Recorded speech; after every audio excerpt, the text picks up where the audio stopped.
अबसार आलम live के साथ मैं हूं मैमुना सत्तार।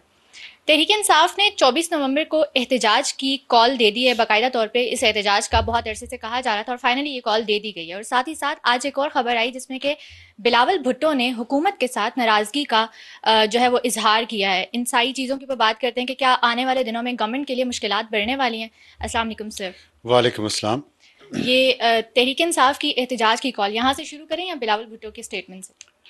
लॉबिंग से शुरू कर लेते हैं श्योर। कि वो आपने लॉबिंग दो चीज़ों का आपने उस दिन जिक्र किया था ना पॉडकास्ट में कि इपरी की कोई रिपोर्ट है या न्यूज़ है, उसमें क्या कहा गया था? सर उसमें ये चीज़ थी कि इप्री को इंगेज किया गया है बाहर एक लॉबिंग फर्म हायर करने के लिए, बायलैटरल जो रिलेशंस हैं उनको बेहतर बनाने के लिए। हुकूमत की तरफ से, पाकिस्तानी हुकूमत की तरफ से उसमें ये चीज़ मेंशन नहीं थी, लेकिन ये ज़रूर था कि इपरी को इंगेज किया या इपरी ने इंगेज किया है? इप्री को इंगेज किया गया है। हाँ, तो आगे इप्री इंगेज करेगी। हाँ, तो वो हुकूमत पाकिस्तान ने किया होगा मोस्ट प्रॉब्ली। तो क्योंकि इपरी के पास अपनी फंडिंग तो नहीं होती ना, तो ना ही वो कोई वो है। तो ये जो आपने अभी दो मसाइल हुकूमत के लिए मेंशन किए ना, एक तो 24 नवंबर की तारीख और दूसरा बिलावल भुट्टो पाकिस्तान पीपल्स पार्टी के चेयरमैन है, तो वो रिपोजिशनिंग अगर अपने आप को करने जा रहे हैं या करना चाहते हैं तो उसकी तरफ एक इशारा हो सकता है। और तीसरी चीज़ ये है जो लॉबिंग की आपने बात की है। अब देखिए, हुकूमत पाकिस्तान ने अगर लॉबिंग के लिए वहाँ अमेरिका में किसी को हायर कर लिया है या करने जा रहे हैं, तो उसकी वजूहत ये है कि नई एडमिनिस्ट्रेशन आ रही है अब, और वो प्रेसिडेंट इलेक्ट ट्रंप है, और ट्रंप की जो आइडियोलॉजी है वो क्लियर है, उस पर मैं बात करता हूँ। लेकिन दूसरी तरफ पीटीआई, आप देखिए ये इस वक्त जंग होने जा रही है पाकिस्तान में दो पॉलिटिकल फोर्सेस के दरमियान, दो पॉलिटिकल आइडियोलॉजीज के दरमियान, जिनमें पोलराइजेशन बहुत है। और उसमें फर्क ये है अमेरिका की जंग से कि अब पाकिस्तान में बैरूनी कुव्वतें भी साथ होंगी। अच्छा। इस जंग में हर जंग के दो फरीक होते हैं कम अज कम, तो इंटरनेशनल भी दो फरीक होंगे कम अज कम। एक तरफ अमेरिका है और एक तरफ चीन है। मैं आपकी तजस्सुस या क्यूरोसिटी बढ़ने से पहले ही बता देता हूँ। तो अब दूसरी तरफ हमने कुछ खबरें देखी हैं सोशल मीडिया पे, पता नहीं वो कितनी दुरुस्त हैं या कितनी गलत हैं, जिसमें कंडीशंस बताई गई है जो पीटीआई ने हायरिंग की है लॉबिंग फर्म की वाशिंगटन में। और पीटीआई ने कहा है उन इतलात के मुताबिक जो गैर मुसद्दिका हैं कि हम रीजन में, पहले तो माफ़ी मांगी है उन्होंने जो माजी में बयान देते रहे, एब्सोल्युटली नॉट, हम कोई गुलाम हैं और आज़ादी दिलाएंगे, हकीकी आज़ादी वगैरह। तो उन्होंने कहा कि माफ़ी मांगी कि हमारा जो एंटी यूएस पॉलिसीज रही हैं उस पर उस डॉक्यूमेंट में। अब ये डॉक्यूमेंट ऐसे बाहर निकलते नहीं हैं, और उस पर लिखा हुआ भी है कि ये मुआहिदा जो है ये स्ट्रिक्टली कॉन्फिडेंशियल रहेगा। तो मुझे नहीं समझ आ रही कि ये असली है या नकली है। तो लेकिन बहरहाल पीटीआई लॉबिंग तो कर रही है ना अमेरिका में, और प्रेसिडेंट ट्रंप के आने की बहुत खुशी है पीटीआई को, और पीटीआई के जो वहाँ लोग बैठे हुए हैं वो ट्रंप को मुबारकबादी दे रहे हैं, उसको उसके ट्वीट्स को रिट्वीट्स कर रहे हैं, को ट्वीट कर रहे हैं। तो पूरा, और जुल्फी बुखारी जो इंग्लैंड में होते हैं उनकी दोस्ती के हवाले दिए जा रहे हैं, जेड कुशनर जो दामाद है प्रेसिडेंट ट्रंप का। तो इसलिए गेम जो है ना वो इंटरनेशनल और नेशनल जो है वो दो अतराफ बन गई है, उलझ गई है। उसमें पाकिस्तान की हुकूमत ने, जिसकी आपने बात की है, अब फोकस क्या है? फोकस यूएस एडमिनिस्ट्रेशन है, पाकिस्तान की हुकूमत का भी और पीटीआई का भी। यूएस एडमिनिस्ट्रेशन जो नई आ रही है, और वो नई बहुत बड़े मैंडेट के साथ आ रही है, और उसके अंदर मेजॉरिटी उन लोगों को ट्रंप लेके आ रहा है बड़े बड़े ओहदों पे, जो प्रो इजराइल है और जो प्रो इंडिया है, और वो एंटाई चीन है, चीन के दुश्मन मुखालिफ हैं, और सपोर्टर हैं वो इंडिया के और इसराइल के। मसलन अब जो मार्को रूबियो वजीर खारजा जिसको उन्होंने नॉमिनेट किया है, ये सेनेट में थे, और इन्होंने वहाँ पे एक कानून पास करवाने की कोशिश की कि इंडिया में अगर कोई दहशतगर्दी का वाक़या हो तो उसका इल्ज़ाम पाकिस्तान पे होना चाहिए, और उसकी बुनियाद पे पाकिस्तान पे इक्तिसादी पाबंदियां लगा देनी चाहिए। ये उनका वजीर खारजा आ रहा है, और वो प्रो इजराइल भी है, ये कब की प्रो बात इंडिया। है? क्या ये बिल पास होने की अभी नहीं, बिल recent? पास नहीं हुआ, उसने कोशिश Present, की अच्छा। इस बिल को पास करवाने की, बिल पास नहीं हो सका। अब तो जाहिर है, अब तो मेजोरिटी होगी ना सेनेट में उनकी, हाउस में भी मेजोरिटी हो गई, सुप्रीम कोर्ट में भी मेजोरिटी है, और सदर भी बन गया है ट्रंप, तो अब तो पोजीशन दूसरी होगी। अच्छा, एक हमने बात की थी पिछली दफा के काश पटेल को बनाया जा रहा है सीआईए का डायरेक्टर। अब वो इरादा ट्रंप ने बदल दिया है, अब उन्होंने जॉन रैथक्लिफ को सीआईए का डायरेक्टर नॉमिनेट कर दिया। अच्छा। तो काश पटेल नहीं आ रहा, लेकिन जो जॉन रैथक्लिफ है वो भी प्रो इजराइल है, और वो भी प्रो इंडिया है। तो जाहिर है वो प्रो पाकिस्तान कोई भी नहीं है। और फिर अब तालिबान के बारे में इंटरेस्ट जो है, हालांकि जो दोहा मुआहिदा हुआ था तालिबान और अमेरिका के दरमियान, वो ट्रंप के पिछले दौर में हुआ था, उसी की वजह से हुआ था। लेकिन उसके बाद जब ट्रंप इक़्तिदार से हट गया तो उसने टर्मिनेट कर दिया तालिबान के साथ मुआहिदा, क्योंकि उनके ख्याल में तालिबान उस मुआहिदे पे अमल नहीं कर रहे थे। तालिबान ने भी बाय द वे मुबारकबाद दी है ट्रंप को। ठीक, तो अब ये जो इंटरनेशनल गेम बन रही है ना, अगर तालिबान अमेरिका के मजीद करीब होना चाहते हैं और इंडिया के साथ मिलके ट्रंप एडमिनिस्ट्रेशन पाकिस्तान पे दबाव बढ़ाती है, और उसमें एक ही उनकी पॉलिसी है सबसे पहले हमारे रीजन में कि चाइना को कंटेन करना है, इंडिया को थानेदार बनाना है उन्होंने इस खत्ते का।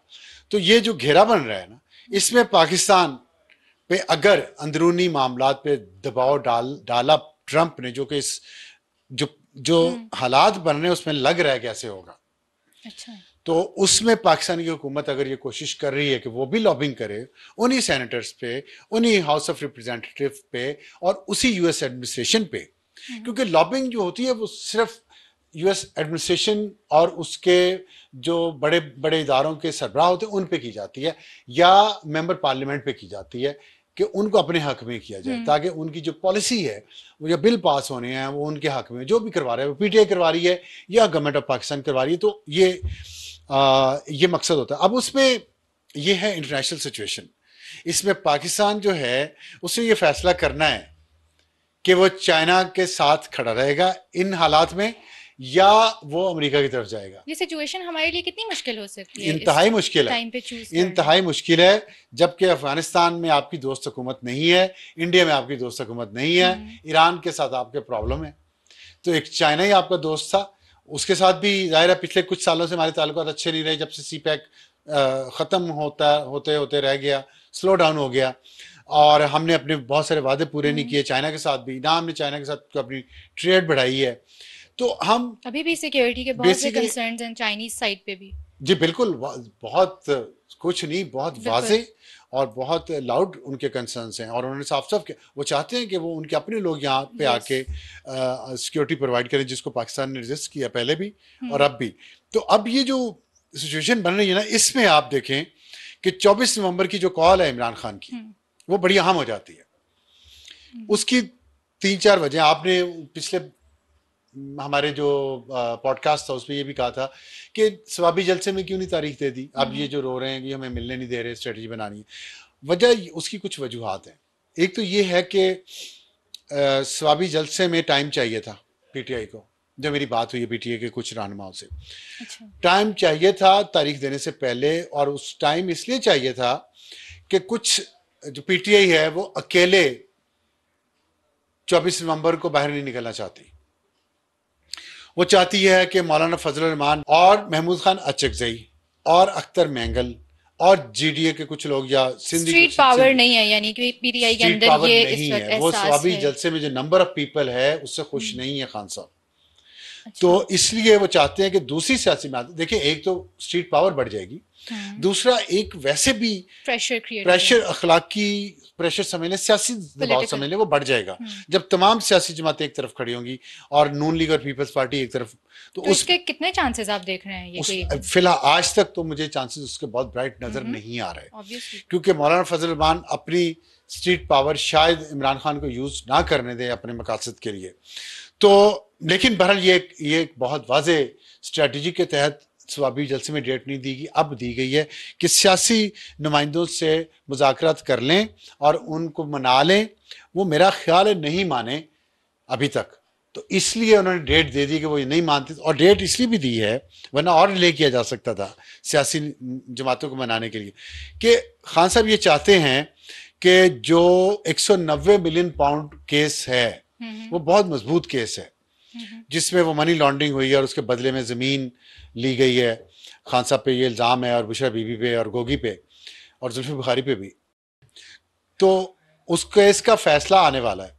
खान साहब ये चाहते उस केस के फैसले के आने से पहले ये सब कुछ हो जाए, क्योंकि इंटरनेशनली खान साहब को ये चीज सपोर्ट करेगी। अगर उस केस का फैसला नहीं अभी हुआ तो वो कह सकेंगे कि मुझे बेगुनाह रखा हुआ है। लेकिन अगर उस केस का फैसला खान साहब के खिलाफ आ गया और उसमें जाहिर है इंटरनेशनल एक और हुकूमत इन्वॉल्व है, बरतानिया की हुकूमत डिनाई नहीं कर सकेगी इस जुर्म को। वहाँ के फाइनेंशियल टाइम्स में खबरें छप चुकी हैं, गार्डियन में छप चुकी हैं इसी केस के हवाले से, और एक वो जो था वुटन क्रिकेट ग्राउंड का आरिफ नकवी के हवाले से। आरिफ नकवी अमेरिका को मतलूब है, बरतानिया में गिरफ्तार है। तो ये सारी जो इंटरनेशनल इसकी कॉनोटेशन है ना 190 मिलियन पाउंड के केस की, उसके तहत अगर सजा हुई तो खान साहब का जो बयानिया अमेरिका में बेचने वाला है वो कमजोर हो जाएगा। इसलिए चाहते इस केस का फैसला आने से पहले वो स्ट्रीट पावर इतनी शो कर दें कि हुकूमत मजबूर हो जाए उन्हें छोड़ने पे, जो बांग्लादेश वाले हालात बनाने की बात कर रहे हैं आप। ये ऑलमोस्ट एक ट्रम्प कार्ड है इस वक्त, ये इस तरह की कॉल देना इमरान खान साहब का। तो ये आप समझते हैं कि आउट ऑफ डेस्परेशन दी गई है, या वाकई ये उनको उम्मीद है कि इतने लोग आ जाएंगे कि उनका जो वो पावर प्रेशर और वो सारा क्रिएट करने वाला एक सोच है वो पूरी हो जाएगी? देखिए दोनों चीजें कहीं ना कहीं कनेक्ट करती हैं, डेस्परेशन और होप। होप तो इंसान कभी भी नहीं छोड़ता, ना छोड़नी चाहिए, और उन्होंने भी छोड़ी नहीं होगी। लेकिन हमने देखा है पास में भी जिस तरीके से पीटीआई के प्रोटेस्ट होते हैं, और अगर वो स्पॉन्सर्ड भी थे जैसे कहा जाता है, तो उसके बावजूद वो कामयाब नहीं हो सके। अब तो अगर कोई पावर्स भी साथ में नहीं खड़ी तो पीटीआई का इस तरीके से कॉल दे देना। पीटीआई की जो उम्मीद है ना, देख वो है 8 फरवरी को उनको बहुत वोट पड़ा, ठीक है, और उनका ख्याल है कि जो लोग उनको वोट डालने निकला है वो फिर सड़कों पे निकलेगा और तख्ता उल्टा देगा। अब ये पाकिस्तान की जो तारीख है, सियासी तारीख, उसमें ऐसा हुआ नहीं है। लोग वोट डालने के लिए तो घरों से निकल आते हैं, वोट डाल भी देते हैं अपने सियासी जमात को, रहनुमा को, उसके लिए सड़कों पे निकल के वो तख्ता नहीं उल्टाते। ये हुआ नहीं आज तक, अभी होता है नहीं होता। जो आज खान साहब ने कॉल दी है, आज भी बात की उन्होंने सहाफ़ियों से वहाँ पे अडयाला जेल में, जो आज उनका आज तारीख भी अनाउंस हो गई है, उनको वो बरी नहीं हुए, बुशरा बीबी और इमरान खान वो बरी नहीं हुए उस केस में, तोशाखाना 2 में। जो पहले खबर सुबह एक देखे, फेक न्यूज़ की बात हम करते रहते हैं, फेक न्यूज़ चल गई कि खान साहब बरी हो गए हैं, और बुशरा बीबी भी, हालांकि उस वक्त तक जज साहब आए ही नहीं थे, अदालत ही नहीं बैठी थी। तो वो एक टीवी चैनल ने चला दी, उसके बाद दूसरे टीवी चैनल ने, तीसरे, चौथे, 5, सब एक दूसरे को देख के चलाते रहे, सब ने फेक न्यूज़ चला दी। अब इस पे अगर कोई कार्रवाई करेगा पैमरा तो फिर उन्होंने कहना जी देखिए आज़ादी सहाफ़त खतरे में पड़ गई है। तो ये टीवी चैनल को खुद सोचना चाहिए। आज एक सेमिनार पे भी मैंने ये बात की है कि अपनी जिम्मेदारी भी है मीडिया की, हर चीज़ स्टेट पे ना डाले कि खुद हम क्या दें। तो मैं ये खैर बात दूसरी तरफ चली जाएगी, तो उस पर आप फर्द जुर्म उन्होंने 18 नवंबर को आयद करनी है, 18 नवंबर को खान साहब पे और बुशरा बीबी पे, तोशाखाना 2 केस में। तो 190 मिलियन पाउंड का दूसरा केस है। तो अगर ये इसके फैसले उनके खिलाफ आते हैं तो उनका इंटरनेशनल नैरेटिव जो है ना वो कमज़ोर होगा, क्योंकि उस केस में 190 मिलियन पाउंड वाले केस में बहुत जान है। अब उसमें ये तो मैंने तीसरी वजह आपको बताई है ना, और एक चौथी वजह भी। देखिए ये बात अब है ख़तरनाक जो मैं करने लगा हूँ, और सेंसिटिव भी है थोड़ी सी, लेकिन ये एक अनहोनी नहीं है। ऐसा नहीं है कि ऐसे पाकिस्तान में कभी हुआ नहीं है या दूसरे मुल्कों में कभी ऐसे हुआ नहीं है। ये मैं डिले करने की बात कर रहा हूँ कि जो तारीख थोड़ी डिले की, और अब 24 नवंबर को वो चाह रहे हैं कि उस केस का फैसला आने से पहले, और ट्रंप ने हल्फ भी लेना है, नए सदर ने आना है। आपने इंटरनेशनल लेवल पे आप लॉबिंग कर रहे हैं पीटीआई के लिए, बहुत सारे लोग, पीटीआई कर भी रही है और चाहती है कि ट्रंप इंटरफेयर करे। बरतानिया को खत, वज़ीर आज़म को ख़त लिखा इमरान खान ने, तो बरतानिया इंटरफेयर करे, यहाँ की अदालतें इंटरफेयर करें, यहाँ पब्लिक इमेज मज़ीद ख़राब हो। अच्छा, उसके लिए एक बेहिस या सख्त दिल किस्म की बात है ये, जो लेकिन सियासी लोग या पावर प्लेयर जो होते हैं वो कर लेते हैं ऐसे बेहिस्सी के काम। और ताकत का हसूल जो है ना, ये बड़ा खतरनाक खेल है। इसमें आम आदमी जो हैं, आम वोटर जो है ना, ये प्यादे होते हैं, इनको मरवा दिया जाता है। मरवा भी दिया जाए तो उस पर कैश करवाया जाता है इनको। तो कहीं पे ये सोच है पीटीआई के किसी लेवल पे कि अगर हुकूमत इस मुजाहरे को रोकने के दौरान ताकत के इस्तेमाल में कुछ जाने चली जाएं अवाम की, तो पीटीआई का जो इंटरनेशनल नैरेटिव है वो बहुत स्ट्रांग हो जाएगा। ये जो 24 नवंबर को उन्होंने इतनी सख्त बातें करके खान साहब ने जो कॉल दी है ना, और ख़ास तौर पे स्टूडेंट्स को, आज उन्होंने स्टूडेंट्स को ख़ास तौर पे, उन्होंने कहा कल मैंने स्टूडेंट्स का जिक्र कुछ नहीं किया, एक दफ़ा किया है जिक्र, लेकिन उन्होंने कहा मैंने नहीं किया। तो आज मैं ख़ास तौर पे तलबा को ये कह रहा हूँ, नौजवानों को ये कह रहा हूँ कि इस मुल्क को बचाना है तो आप लोग बाहर निकलें। आप लोग बाहर नहीं निकलेंगे तो ये मुल्क तबाह हो जाएगा। अब जब बच्चे बाहर निकलेंगे 16-16 साल के, 17-17 साल के, 18-18 साल के, अगर वो निकल आए तो वो तो किसी के कहने में तो नहीं होंगे। वो अगर वो वाकई बेफर जाएं और पुलिस या रेंजर्स या कोई ताकत का इस्तेमाल करें और उसमें खुदा ना खास्ता कुछ जाने चली जाएं, तो बताएं इंटरनेशनल न्यूज़ बनेगी कि नहीं बनेगी? It would be very unfortunate and government needs to play this और very पाकिस्तान carefully. के जो रिकॉर्ड है ह्यूमन राइट्स के हवाले से, उस पर बात होगी कि नहीं होगी?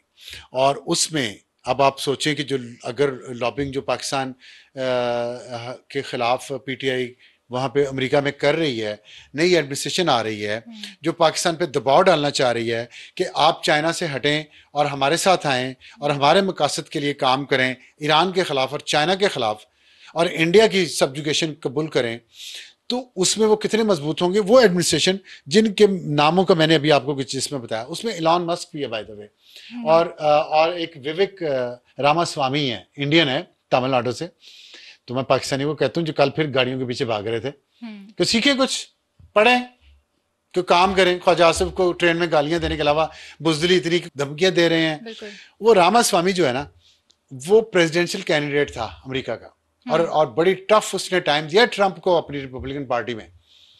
फिर वो ट्रंप की हिमायत में बैठा, तो अब ट्रंप ने उसको और इलॉन मस्क दोनों को सरबराह बना दिया उस गवर्नमेंट एफिशिएंसी उसका डेवलपमेंट का, जो हुकूमत के अंदर रिफॉर्म्स के बारे में बात करेंगे। दोनों चाइना के खिलाफ बड़ी सख्त उनकी जुबान और पॉलिसियाँ, और इलॉन मस्क तो चाहता है कि चाइना पे इतनी पाबंदियां अमेरिका लगा दे कि इलॉन मस्क की जो टेस्ला कार है वो दुनिया की सबसे बेहतर बिकने वाली कार बन जाए, क्योंकि इलॉन मस्क की जो टेस्ला कार है उसको सबसे टफ टाइम जो है वो चाइना की इलेक्ट्रिक कार बनाने वाली कंपनियां दे रही हैं, वरना तो टेस्ला छा जाता पूरी दुनिया में। everybody has their interests involved. Yes.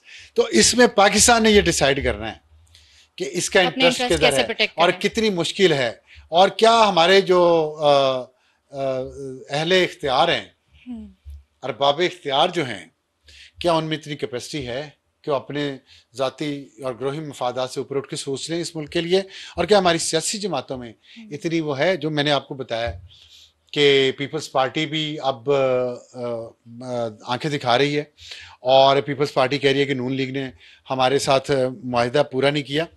तो ये जो फंडिंग की बात आपने की है, खान साहब ने फंडिंग के लिए भी अपील की है, और उन्होंने कहा कि हमारा सेल्फ फंडेड सारा होगा मुजाहिरा, और उसमें उन्होंने जो तलबा विंग है पीटीआई का, क्या नाम है उसके, इंसाफ स्टूडेंट फेडरेशन, उन्होंने शायद वो एक लिस्ट भी दी है, मैं पढ़ के सुना दूं अगर, कि उन्होंने एक तो बैकपैक की तस्वीर लगा के, और उन्होंने कहा है कि उसमें एहतजाज के लिए, जी एहतजाज के लिए, एहतजाज जो 24 नवंबर को होना, तैयारी देख लें आप, देखिए तैयारी कितनी करके आ रहे हैं वो लोग। मास्क होना चाहिए, रुमाल होना चाहिए, पानी की बोतल होनी चाहिए, टॉर्च होनी चाहिए, नमक होना चाहिए आंसू गैस से बचने के लिए, ड्राई फ्रूट होना चाहिए, भूख लगे आपको तो, आपका ब्लड प्रेशर लेवल लो हो जाए तो आप वो खाएं थोड़ा सा।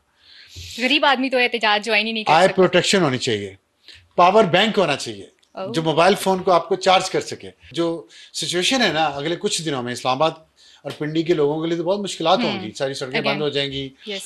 लेकिन बहरहाल ये मुल्क के लिए भी कोई अच्छी इसमें मुझे ठंडी हवा नहीं नज़र आ रही, और देखते हैं क्या होता है और हुकूमत इसको कैसे डील करती है। लेकिन जो सबसे मुझे, अल्लाह ताला सबको महफूज रखे, हाँ। और कोई लाश इस मुल्क में ना गिरे, जो कि कुछ लोग चाहते हैं कि इस मुल्क में लाशें गिरें, उन बच्चों की या उन लोगों की जो आवाम से जिनका ताल्लुक है।